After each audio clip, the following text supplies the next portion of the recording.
முதல் வாசகம் தொடக்க நூல் 1 அதிகாரம் 1 முதல் 19 வரை. தொடக்கத்தில் கடவுள் விண்ணுலகையும் மண்ணுலகையும் படைத்த பொழுது மண்ணுலகு உருவற்று வெறுமையாக இருந்தது. ஆழத்தின் மீது இருள் பரவி இருந்தது. நீர்த்திரளின் மேல் கடவுளின் ஆவி அசைந்தாடிக் கொண்டிருந்தது. அப்பொழுது கடவுள் ஒளி தோன்றுக என்றார். ஒளி தோன்றிற்று. கடவுள் ஒளி நல்லது என்று கண்டார்.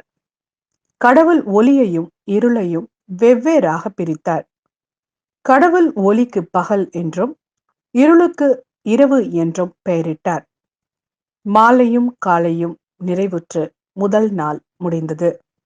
அப்பொழுது கடவுள் நீர்த்திரளுக்கு இடையில் வானம் தோன்றுக, அது நீரினின்று நீரை பிரிக்கட்டும் என்றார்.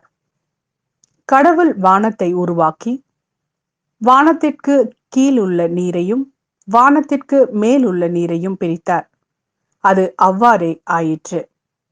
கடவுள் வானத்திற்கு விண்ணுலகம் என்று பெயரிட்டார். மாலையும் காலையும் நிறைவுற்று இரண்டாம் நாள் முடிந்தது.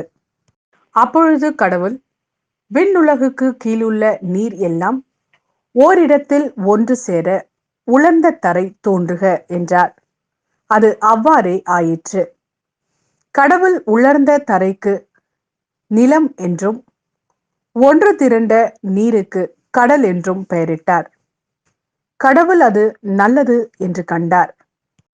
அப்பொழுது கடவுள் புட்பூண்டுகளையும் விதை தரும் செடிகளையும் கனி தரும் பல மரங்களையும் அந்தந்த இனத்தின்படியே நிலம் விளைவிக்கட்டும் என்றார். அது அவ்வாறே ஆயிற்று. புட்பூண்டுகளையும் விதையை பிறப்பிக்கும் செடிகளையும் கனி தரும் மரங்களையும் அந்தந்த இனத்தின்படியே நிலம் விளைவித்தது. கடவுள் அது நல்லது என்று கண்டார்.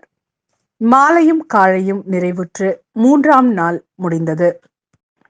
அப்பொழுது கடவுள் பகலையும் இரவையும் வெவ்வேறாக பிரிப்பதற்கும் காலங்கள் நாள்கள் ஆண்டுகள் ஆகியவற்றை குறிப்பதற்கும் விண்விரிவினில் ஒளிப்பிழம்புகள் தோன்றுக, அவை மண்ணுலகிற்கு ஒளித்தர விண்விரிவினில் ஒளிப்பிழம்புகளாக இருக்கட்டும் என்றார். அது அவ்வாறே ஆயிற்று.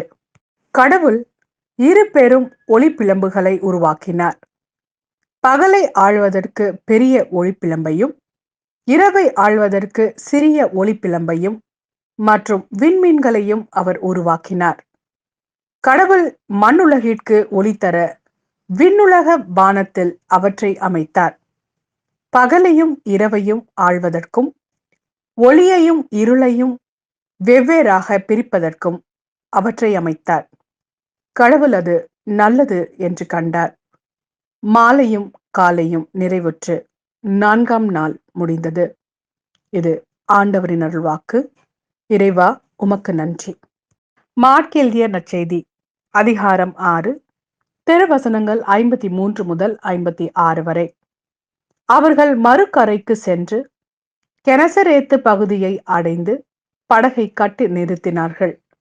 அவர்கள் படகை விட்டு இறங்கிய உடனே மக்கள் இயேசுவை இன்னார் என்று கண்டுணர்ந்து அச்சுற்று பகுதி எங்கும் ஓடி சென்று அவர் இருப்பதாக கேள்விப்பட்ட இடங்களுக்கெல்லாம் நோயாளர்களை படுக்கையில் கொண்டு வர தொடங்கினார்கள்.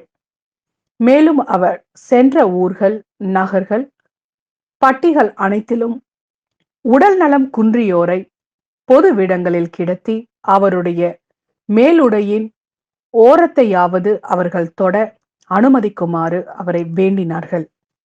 அவ்வாறே தொட்ட அனைவரும் நலம் அடைந்தனர்.